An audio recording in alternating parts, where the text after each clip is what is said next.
దొరికితే ఏం చేస్తారు? ఇంకేం చేస్తారు? ఫ్యామిలీతో వెకేషన్కి వెళ్ళడము, మేక్ ఓవర్ అవ్వడము అంటారా? ఎస్, అవి ఎలాగూ ఉంటాయి. వాటిని మించింది కూడా ప్లాన్ చేస్తారు స్టార్ హీరోలు. కాకపోతే కొన్నిసార్లు అవి జనాల్లోకి వస్తాయి, మరికొన్నిసార్లు రావు. అంతే తేడా.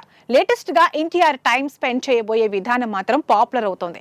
RRR లో భీమ్ క్యారెక్టర్ లో చూసి చాన్నాళ్ళైంది తారక్ ని. RRR తర్వాత చేసే ప్రాజెక్ట్ తప్పకుండా పాన్ ఇండియా ప్రేక్షకులను మెప్పించాల్సిందేనని ఆలోచనతో ఆచితూచి దేవర చేశారు తారక్.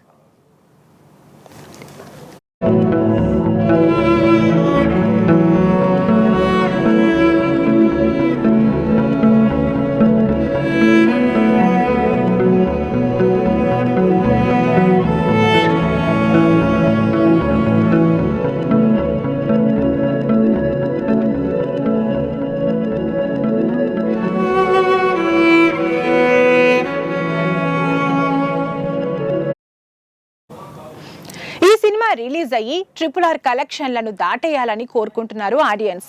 దేవరా షూట్ కంప్లీట్ చేసిన తారక్ నెక్స్ట్ వార్ 2 పనుల్లో బిజీ అవుతున్నారు. ఇవి పూర్తి కాగానే కొన్నాళ్ల పాటు కంప్లీట్ గా కథలు వినాలనుకుంటున్నారు. అక్టోబర్ ఎండింగ్ వరకు కొత్త కథల మీద ఫోకస్ చేయాలనుకుంటున్నారట తారక్. అక్టోబర్ లో ప్రశాంత్ నీల్ సినిమా మొదలవుతుంది. అయితే తారక్ మాత్రం 2 నెలల పాటు మేకోవర్ కి టైం తీసుకుని డిసెంబర్ లో నీల్ సెట్స్ కి హాజరు కానున్నారు. అంతలో వార్ 2 పనులు, కొత్త కథలు వినే పనులు కంప్లీట్ చేసేయాలనే టార్గెట్ ఫిక్స్ చేసుకున్నారు.